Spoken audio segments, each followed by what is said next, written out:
Hello, this is JMS, and today we will be talking about the Psilander affair. It's a story about how British naval forces captured 4 Swedish destroyers. Background. In the late 1930s, but even more so in the early 1940s, the Swedish armed forces were desperate to rearm. All the branches lacked modern equipment, and domestic companies could not supply what the armed forces needed. Not in time anyway. The Swedish Navy had the same problem as all the other branches. It needed new material. Among the destroyers that Sweden had at the time, many were World War I designs, coal-fueled, and only 4 were considered modern. Sweden having a coastline of 2,400 kilometers, the Navy was an integral part of the defense of Sweden. The country had shipyards that could build destroyers, but that would take time, and in 1939-1940 the Navy needed the destroyers right away. And if possible they needed them cheap. Limited by what countries they could buy from, they sent a delegation to Italy. They had tried to buy from USA and they bought something from UK, but Italy was the main country that would sell to Sweden at this time. A delegation traveled from Sweden to Italy in December of 1939, consisting of 2 captains, Henning Hammargren and Johan Gabriel Oxenstierna, and 2 naval engineers, Sigvard Samzelius and Holger Grafman.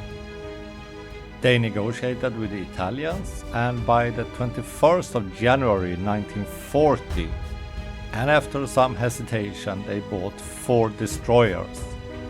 2 were older Sella-class destroyers launched in 1926, and 2 were more modern destroyers in Spica-class launched in 1934.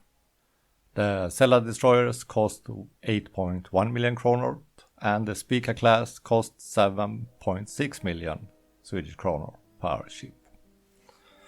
The Spica-class were in Italy designated as a torpedo boat, and after World War II in Sweden they would be reclassified as corvettes, but for now they were designed destroyers. In total, Sweden would buy war materials from Italy for the amount of 250 million Swedish kronor, and that included airplanes, bombers, fighters, the destroyers, ammunitions, and other equipment. The 4 destroyers that were bought were named from the oldest to the newest: HMS Psilander, Puke, Romulus and Remus. Equipping the ships to Swedish standard started right away, and by the 14th of April 1940 it was done, and the 4 ships left La Spezia for Naples to take on supplies. By that time the supply ship HMS Patricia had arrived and joined the 4 destroyers. On the 18th of April the ships left Italy to travel to Sweden. This was considered a high-risk journey. This is after all 1940. Norway and Denmark have been invaded. The Battle of the Atlantic is in high gear. So the naval commanders gave the orders that the ships should, if threatened, fight, and if necessary scuttle the ships rather than to hand them over to a foreign power. The safe journey of the ships had been negotiated with both the Germans and the British authorities. The journey would go through the Straits of Gibraltar, then via Spain, the western part of Ireland, past the Faroe Islands, Norway, and then finally to Sweden. The 20th of April in the Mediterranean, HMS Puke ran into machine problems. Psilander, who came after, ran into Puke, and both ships were damaged. The convoy now headed to Cartagena at reduced speed for repairs. 5 days later, the 26th of April, they left for Lisbon.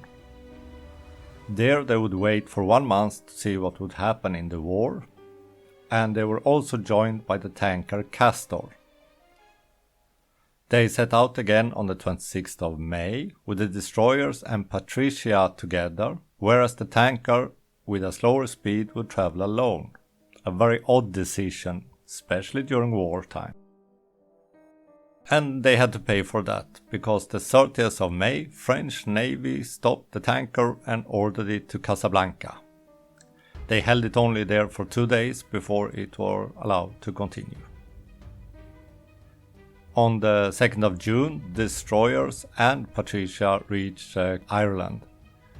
But as the tanker was not there, and they could not get any source of oil, they had to transfer some fuel from Patricia to the destroyers to just about reach the Faroe Islands. By the 19th of June, the destroyers had arrived at the Faroe Islands, now very low on fuel, and they were guided into Skallefjord near Tórshavn. By this date, the War Cabinet had given the green light to seize the destroyers, and now the real affair begins. The 20th of June, Squadron Commander A. Caslon, who were in charge of 3, perhaps 4 British tribal destroyers, arrived at HMS Puke 7:15 in the morning, demanding that the ships be handed over to the British Navy. The Swedish ships had previously shut down their boilers to conserve fuel, and it would take about 2 to 4 hours just to get them up to steam again. The ships were forbidden to make radio contact with Sweden. Swedish Commander Hagman could not request any instructions from Stockholm. So instead he requested this demand in writing from the British naval personnel, who were pretty apologetic over the whole case because they got their orders not from the Admiralty but from the government. Meanwhile, 8 o'clock in the morning, Commander Hagman calls all the other captains to a meeting via signal lamp.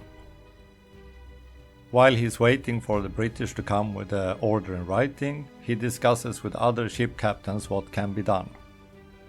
They realize they need 2 to 4 hours to start their boilers, so in a matter of fact there are sitting targets. Even if they manage this and manage to fight and break out, after 2 hours on full speed they run out of fuel. Fighting might also mean that war broke out between Great Britain and Sweden, so a lot rested on his shoulders. By 9 o'clock the British demands are handed over in writing, with a very flimsy excuse why they could take possession of the destroyers. 9:20, Hagman makes the decision to evacuate the ships without a fight.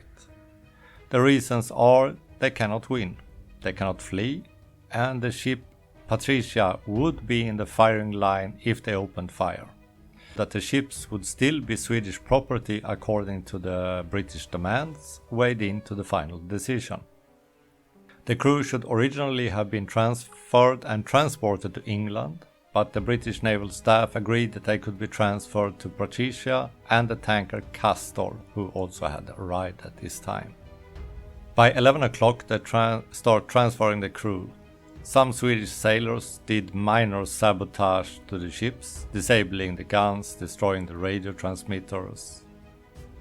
By the 21st of June, Patricia is allowed to leave, and as soon as it reaches international waters, the Commander Hagman radios Stockholm for instructions. He is instructed to go back and argue in the strongest term for the release of the destroyers. Meanwhile, British naval personnel started moving the destroyers, which was not easy, because it was hard to learn how the engines operated, and also because of the minor sabotage made by the Swedish sailors.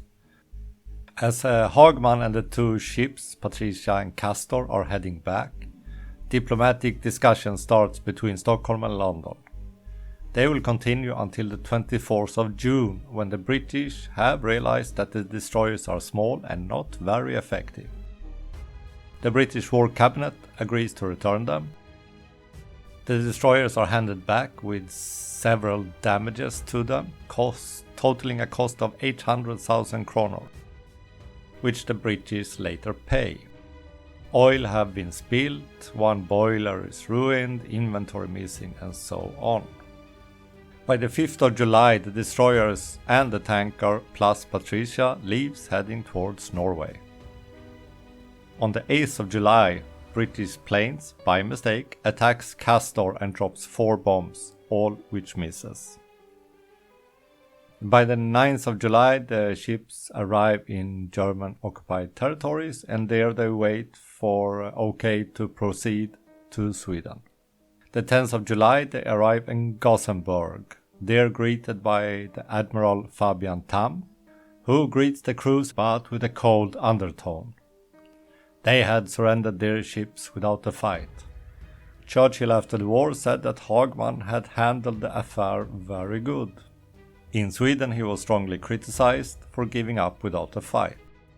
These 4 destroyers would serve in Sweden after World War II. HMS Puke and Psilander were decommissioned in 1947. Romus and Remus served until 1958 when they were decommissioned. The Swedish Navy found that the older destroyers Puke and Psilander were not great ships. They had a tendency to roll a lot. They had very little or limited space for stores, which minimized the amount of days they could be out on sea duties. Romus and Remus were better vessels and therefore also served longer, but they suffered from the same lack of storage space that the older destroyers had. What could have happened if Hagman had decided to fight? The destroyers would have been sunk either by the British or scuttled by their own crews. They had no steam, so they couldn't move. They were much smaller than the British destroyers, and only one of the ships could actually point their guns at the British destroyers. So the outcome wouldn't have been in any doubt. Worst case scenario, if they did open fire, might lead to UK and Sweden declaring war at each other, but that's a very unlikely scenario. A more likely scenario, Sweden stops exports to the UK. Maybe Sweden would send home the UK ambassador. UK would of course stop export of fuels and other items to Sweden. Germany would use this as a propaganda victory. Look at pirates of the UK, how they treat the neutrals. This driving Sweden closer to Germany, and this is an outcome neither the British or the Swedish government wanted.